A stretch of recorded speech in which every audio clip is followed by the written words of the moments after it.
el empleador que tiene que registrar y conservar esas documentaciones, como la planilla de trabajo. Por ejemplo, al inicio de cada año, los empleadores deben de ingresar al CIRLA a todos sus trabajadores a través de un DGT3 y definir, por ejemplo, el tiempo en qué mes van a tomar vacaciones. Y posteriormente, dentro del año, las modificaciones se hacen a través del DGT4.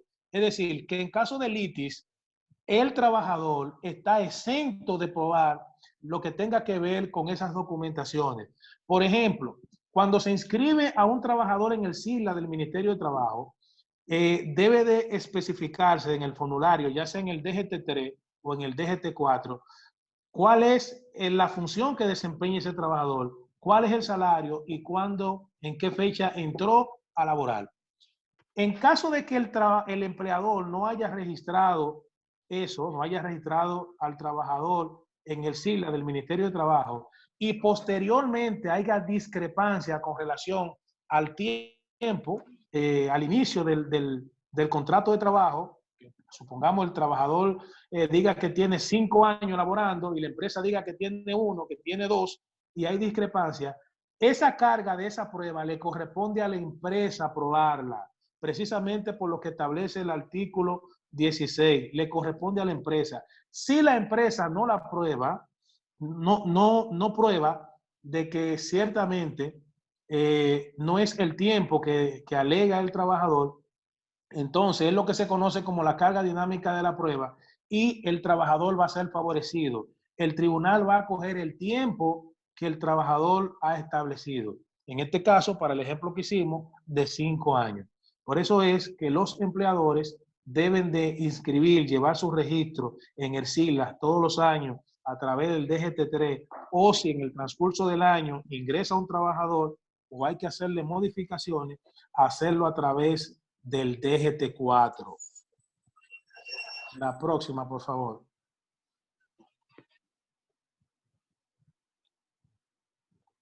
Ok. Vamos a ver ahora la suspensión de los efectos del contrato de trabajo. ¿Qué es la suspensión de los efectos del contrato de trabajo? Establecida desde el artículo 48 al 61. Es aquella facultad que tienen los empleadores de suspender los efectos. Es decir, donde no van a tener responsabilidad con relación al trabajador, igualmente el trabajador tampoco va a tener esa responsabilidad de prestar su servicio personal. Es decir, ambas partes no tienen responsabilidad. El artículo 51 del Código establece cuáles son las causas. Existen 12 causas establecidas en el Código de manera específica por la cual se pueden suspender los efectos del contrato de trabajo. Actualmente, la causa general por la cual se han suspendido una gran cantidad de efectos del contrato, de los efectos del contrato de trabajo, es por el numeral 4 del artículo 51, caso fortuito o de fuerza mayor. Esa es la que se le ha aplicado a la mayoría de la suspensión de los efectos del contrato. Pero hay que destacar que por el hecho de que los efectos del contrato estén suspendidos, en modo alguno esto implica la terminación del contrato de trabajo. El contrato está activo, simplemente son sus efectos.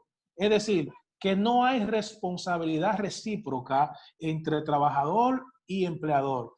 Como dije, repito, ni el trabajador tiene que laborar, prestar su servicio, ni la empresa le va a remunerar, porque simplemente están suspendidos los efectos, pero el contrato está activo.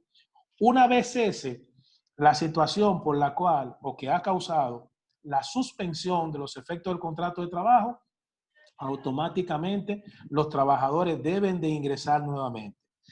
El plazo para la notificación de la suspensión de los efectos del contrato es de 3 días, tanto al Departamento de Trabajo o al trabajador, mejor dicho. Es decir, al Departamento del Trabajo y al trabajador, el plazo es de 3 días a partir de cuando se suspende, es decir, porque se le debe informar al trabajador la suspensión del contrato. Igualmente, cuando se va a activar nuevamente, se le notifica que el mismo se va a activar nuevamente por el cese de lo que ha originado la suspensión. En el caso de los ordinales 4, 8, 9, 10 y 11, el tiempo máximo de suspensión es de 90 días. Pero si la causa persiste, el empleador le puede solicitar una prórroga al Departamento de Trabajo en virtud de que la causa que ha generado la suspensión todavía se mantiene. Vamos a ver, por ejemplo, la suspensión de los efectos del contrato de la trabajadora embarazada. Si al momento de suspender los efectos del contrato, la trabajadora que está embarazada está laborando, a ella se le suspende igualmente los efectos del contrato de trabajo. Es decir, muchas personas me escribían por las redes haciéndome esa pregunta. A todos los trabajadores se les pueden suspender los efectos del contrato de trabajo, incluso a la trabajadora. Obviamente, cuando la causa que ha motivado la suspensión se da ella ejerciendo su contrato de trabajo, es decir, en ejecución del contrato, ella laborando. Es decir, todavía no ha llegado la licencia pre o postnatal. En ese caso, a ella se le debe suspender los efectos del contrato de trabajo hasta la fecha en que va a iniciar la licencia prenatal o la posible fecha del parto. Hasta ahí se le suspenden los efectos del contrato de trabajo, porque inmediatamente ella entra en licencia por maternidad, entonces esa es otra suspensión de los efectos del contrato de trabajo. Si ustedes se fijan en el ordinal 2 del artículo 51, establece que la maternidad de la mujer embarazada es causa de suspensión de los efectos del contrato de trabajo. Y si al momento de una empresa suspender los efectos del contrato de trabajo, una de sus trabajadoras, por ejemplo, se encontraba de licencia por maternidad, entonces a ella no hay que suspender los efectos del contrato porque precisamente por estar de licencia por maternidad ya están suspendidos los efectos del contrato de trabajo. Porque recuerden que esas 14 semanas de licencia de maternidad que tiene una trabajadora, no es el trabajador que la paga la CISALRIL. Obviamente el pago se hace a través del empleador, ese pago se hace a través del empleador, pero quien lo paga es la CISALRIL. Cuando obviamente se han reportado, se hicieron los pasos necesarios desde el primer día, reportar el embarazo, igualmente llenar los formularios que establece la misma ley 8701, donde el médico de la trabajadora, y obviamente subirlo y escanearlo para enviarlo a través del SWIFT. Es decir, a partir de ahí inicia la licencia por maternidad y, como dije previamente, si la suspensión, como la que se dio ahora de manera generalizada, se da en una fecha donde hay trabajadoras que ya está suspendido los efectos del contrato por maternidad, a ellas no hay que suspendérselo. Es decir, hago esta aclaración porque es una de las dudas generalizada, pues que existen muchas personas, específicamente la de las trabajadoras embarazadas. ¿Me escuchan? ¿Me escuchan? Colega, yo tengo una pregunta. Sí, recuerden que yo le decía al inicio que las preguntas las anoten ahí para que no se le olviden. Así podemos avanzar un poquito más y al final nosotros le vamos a dar respuesta a todas esas preguntas. Así concluimos y nos quedamos en la pregunta y en los debates. Bien. Vamos a pasar ahora al procedimiento para suspender los efectos del contrato de trabajo. ¿Me escuchan? Procedimiento para suspender los efectos del contrato de trabajo. Lo primero es que los trabajadores deben de estar inscritos en el Sistema Dominicano de la Seguridad Social. Si un trabajador no está inscrito en el Sistema Dominicano de la Seguridad Social, no podrá ser inscrito en el SIRLA y por consiguiente no se le podrá suspender los efectos del contrato de trabajo a través del formulario DGT9 que está en la plataforma. Es decir, lo primero es que debe de estar inscrito en la Seguridad Social, porque un requisito sine qua non para inscribirlo en el SIRLA es el número de Seguridad Social, que al momento de inscribirlo, de hecho, sale de forma automática cuando usted ingresa en el SIRLA, en el formulario DGT3 o DGT9, que está inscribiendo a ese trabajador. Con el número de cédula sale automático. Si usted está inscribiendo a un trabajador con el número de su cédula y no le sale, entonces debe de enviarle un correo al SIRLA con los datos a los fines de que lo inscriban, porque muchas veces, y más cuando es primera vez, algunas personas que son jóvenes, que ingresan reciente al sistema, muchas veces no sale. Entonces, simplemente en la misma página del ministerio está el correo del SIRLA, se le envían los datos y un correo y ellos lo agregan. Y cuando usted simplemente introduce nuevamente la cédula del trabajador, entonces le salen los datos, incluyendo el número de la Seguridad Social, que como le dije, es un requisito sine qua non. Entonces, imaginémonos que el trabajador está inscrito en la Seguridad Social y ya usted lo inscribió en el SIRLA, ya sea a través de un DGT3 o de un DGT4, y va a suspender los efectos del contrato de trabajo.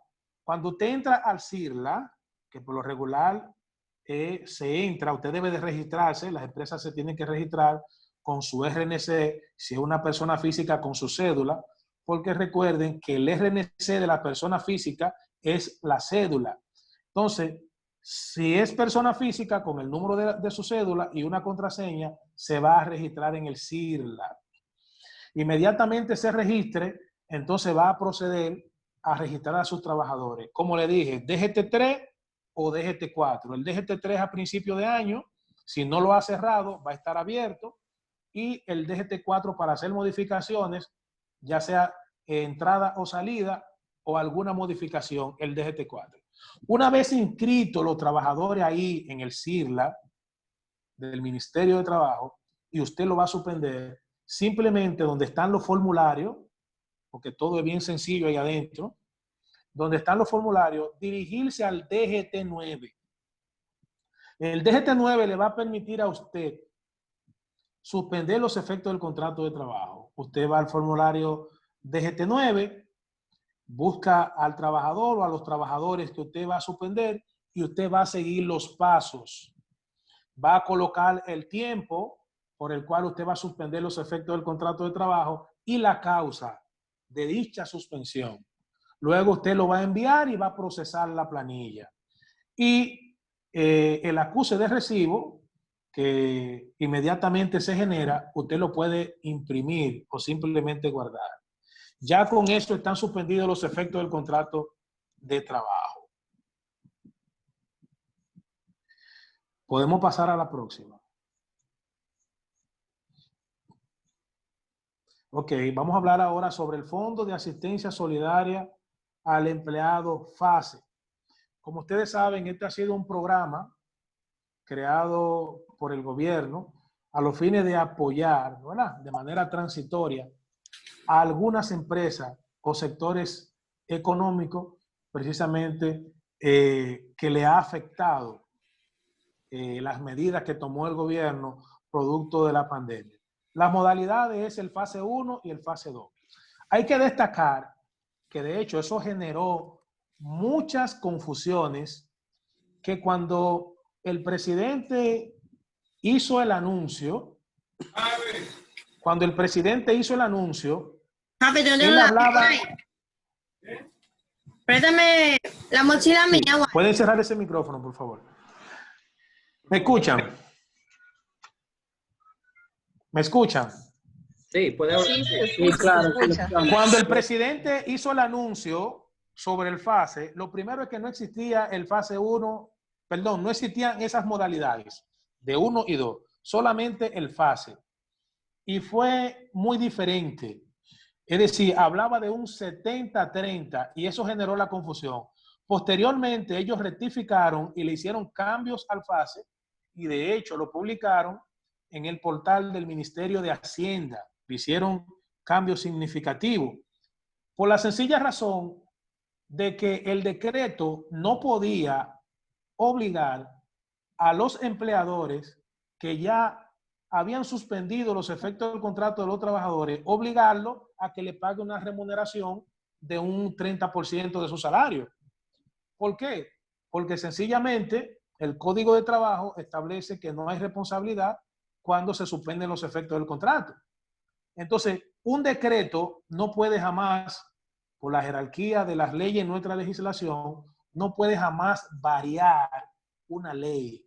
Por eso es que el decreto 143-20, a pesar de que establece que el gobierno, con relación a lo del fase 1, iba a aportar el 70%, pero que en ningún caso exceda de 8.500 pesos, y estableció a los empleadores que en la medida de lo posible, instaba que en la medida de lo posible, ellos pudiesen pagarle una proporción del salario, pero no estableció que debía ser obligatorio, por lo que le acabo de decir ahora mismo, porque si están suspendidos los efectos del contrato de trabajo, no se puede obligar a las empresas.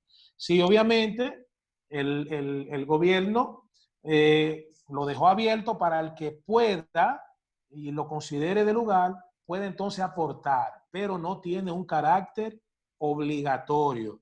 Esos fueron de los cambios que se le hicieron al FASE posteriormente. Con relación al fase 1, que se fue concebido para esas empresas que cerraron sus puertas, que suspendieron los efectos del contrato de trabajo y que cerraron, es decir, las medidas tomadas por el gobierno la afectaron directamente, que tuvieron que cerrar sus puertas.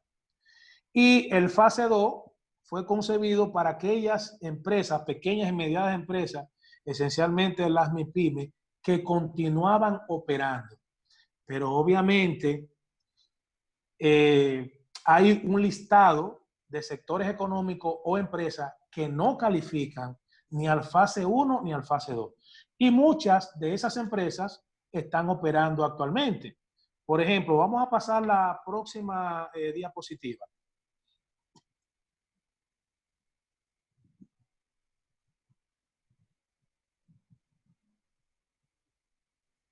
Ok, empresas o sectores económicos que no aplican a ninguna de las modalidades del FASE. Si ustedes se fijan, los supermercados, los colmados, la farmacia, esos están operando, pero están exentos de la aplicación del fase 1 y del fase 2. Es decir, los trabajadores de esos establecimientos que están en ese listado no aplican ni para el fase 1 ni para el fase 2. Para ninguna de las modalidades del FASE. De todas esas empresas que están ahí, muchas están operando, como la que cité previamente.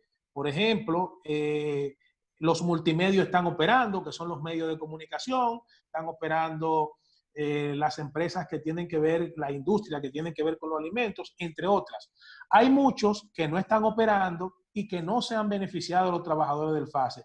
Por ejemplo, del sector salud, hay muchos trabajadores suspendidos de clínica del sector salud, porque la clínica está trabajando con menos personal. Eso no se van a beneficiar del FASE simplemente porque su sector o la empresa para la cual labora no aplica para el FASE. Igualmente, por ejemplo, algunos centros odontológicos que pertenecen al sector salud no aplican, como pueden ver, para el FASE, y esos trabajadores no van a recibir la ayuda del gobierno, es decir, esa asistencia solidaria del gobierno no la van a recibir y tienen los efectos del contrato de trabajo suspendido. Entonces ahí está la interrogante, ¿qué va a hacer de esos trabajadores?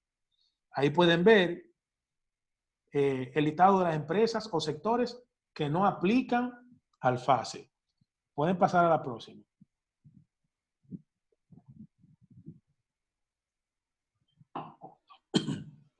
Ok, ¿cómo agregar los trabajadores al fase 1 y al fase 2? Primero, con relación al fase 1, como cité previamente, que ese está concebido para aquellas empresas que fueron afectadas, que cerraron sus puertas y que suspendieron a los trabajadores suspendieron los efectos del contrato de trabajo y obviamente no están en el listado que acabamos de ver previamente. Para esas empresas, para inscribir a sus trabajadores en el fase 1, lo primero es que deben de estar inscritos igualmente en la seguridad social, en el sistema dominicano de la seguridad social. Incluso si están inscritos y por si acaso su trabajador, su empleador estaba omiso en el pago hasta el mes de febrero, no aplican para el FASE. Para aplicar debe de estar inscrito y su empleador estar pagando las cuotas de la seguridad social por lo menos hasta el mes de febrero del presente año. Si es así, si está inscrito y si estaba al día en el pago hasta el mes que acabo de citar, entonces, una vez suspendidos los efectos del contrato de trabajo, como lo explicamos previamente, a través del DGT9, inmediatamente lo haga, automáticamente se van a agregar al módulo del FASE. Porque en el mismo CIRLA, donde están los formularios, agregaron los módulos del FASE. Ahí está el fase 1 y el fase 2. Entonces, entra al módulo del fase 1, después de suspender los efectos del contrato a través del DGT9, y va a ver los datos de los trabajadores suspendidos ahí. Lo único que debe de hacer es agregar una cuenta bancaria del trabajador, la entidad bancaria, es decir, el banco, y señalar si la cuenta es corriente o de ahorro. Eso es lo único que tienen que hacer y darle a aplicar. Ya solicitó el FASE. Automáticamente ya hizo la solicitud al FASE. En el caso del trabajador no tener cuenta bancaria, hay un cotejo donde simplemente lo activa señalando que el trabajador no tiene cuenta bancaria y el Ministerio de Hacienda le va a crear una cuenta en el Banco de Reserva. Obviamente, si no tiene cuenta, debe de agregar un número de contacto del trabajador, un número de teléfono, a los fines de ponerse en contacto con el trabajador para informarle que ya se creó su número de cuenta y que ya se le depositaron los fondos correspondientes. Recuerden que los fondos para aquellos trabajadores que fueron suspendidos antes del 7, la fecha de corte, porque no es ni siquiera el mismo 7, es a partir del 7 de abril y del 21, porque el periodo del FASE hasta ahora está concebido por 2 meses, abril y mayo. Entonces, con relación a los pagos de abril, para lo que registraron antes del día 7 de abril, la fecha de corte es a partir del 7, porque el pago correspondiente se lo van a hacer en 2. Primer corte a partir del 7 de abril y segundo corte a partir del 21 de abril. Obviamente, el que no lo hizo antes del corte no va a recibir los pagos de manera retroactiva, porque no hay retroactivo en este sentido. Porque la base para el FASE, para la inscripción y activación de este programa fue a partir del 2 del presente mes. Eso es con relación al fase 1. Con relación al fase 2, que como dije previamente, es para esas empresas que están operando actualmente y que no están en la lista que vimos previamente. ¿Cómo agregar a los trabajadores en el fase 2? En este caso, no hay que suspender los trabajadores, porque recuerden que la empresa está operando actualmente. Sí también necesita como requisito el mismo del fase 1 de que estén previamente inscritos en la Seguridad Social y obviamente en el SILA del Ministerio de Trabajo. Entonces, una vez inscrito en el SILA, como dije, no hay que suspender los efectos del contrato, sino dirigirse al módulo del fase 2 que está ahí mismo en el SIRLA, donde mismo está el módulo del fase 1. Se dirige al módulo del fase 2 y lo que se debe hacer es ingresar con los datos que el trabajador ingresa al suite de la Seguridad Social. Es decir, con el RNC o cédula si es una persona física y con el número de la contraseña. Está el RNC, la cédula del titular o del representante que maneja la cuenta y la contraseña, las mismas que se usan para ingresar a la TCS. Inmediatamente ingrese, se va a desplegar automáticamente todos los trabajadores que están inscritos en la tesorería de la Seguridad Social. Ahí no hay que agregarlo porque hay un enlace con el registro de los trabajadores de la tesorería de la Seguridad Social. Ahí están todos. Es simplemente ir agregando las cuentas que tienen los trabajadores, parecido ahí al fase 1, agregar la cuenta, la entidad bancaria a la cual pertenece la cuenta, como también especificar si la cuenta es corriente o de ahorro. Igualmente ahí hay un cotejo donde se va a aplicar si el trabajador tiene cuenta o no. Si no tiene cuenta, aplique el cotejo y simplemente dentro de los próximos 5 días le van a crear una cuenta en el Banco del Reserva. Y luego que se lo aplique a todos los trabajadores, entonces simplemente le da a enviar y de esa forma ya usted solicitó la inclusión de los trabajadores en el fase 2. Podemos pasar a la próxima.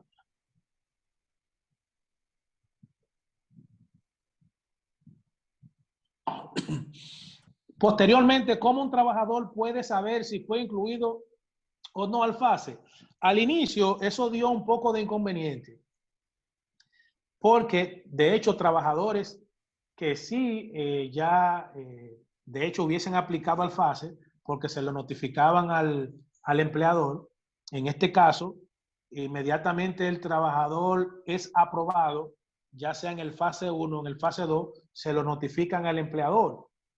El empleador lo puede verificar a través del CIRLA en el mismo módulo del FASE. Ahí aparece si fue aprobado o fue rechazado. Pero en el caso de los trabajadores que ellos quieran verificar, como le dije al principio, estaba dando inconveniente, que muchos sí estaban, pero cuando se verificaban a través del portal del Ministerio de Hacienda no salían. Es muy fácil, como se puede ver ahí en la diapositiva, es simplemente entrar a la plataforma del Ministerio de Hacienda y en la parte superior ahí especifica, hay un link para que se puedan verificar los trabajadores si fueron incluidos al FASE o no. Entonces está la modalidad de consulta web y está la modalidad de consulta telefónica. Simplemente accesando a un enlace que hay ahí mismo, le sale un recuadro donde solamente deben de introducir su número de cédula y automáticamente le dice si fueron incluidos al FASE y cuál es su entidad bancaria por donde le van a transferir los fondos. Y si lo hace a través de la consulta telefónica, como pueden ver, a través del número 809-688-8883, simplemente con su número de cédula, también van a tener la información si fueron agregados al FASE o no. Podemos pasar a la próxima. Bien, ya vimos lo relativo a la suspensión de los contratos de trabajo, ya vimos lo relativo al FASE y a la inclusión del mismo. Entonces, vamos a hablar sobre la terminación del contrato de trabajo sin responsabilidad y vamos a hablar también sobre la terminación del contrato de trabajo con responsabilidad para las partes.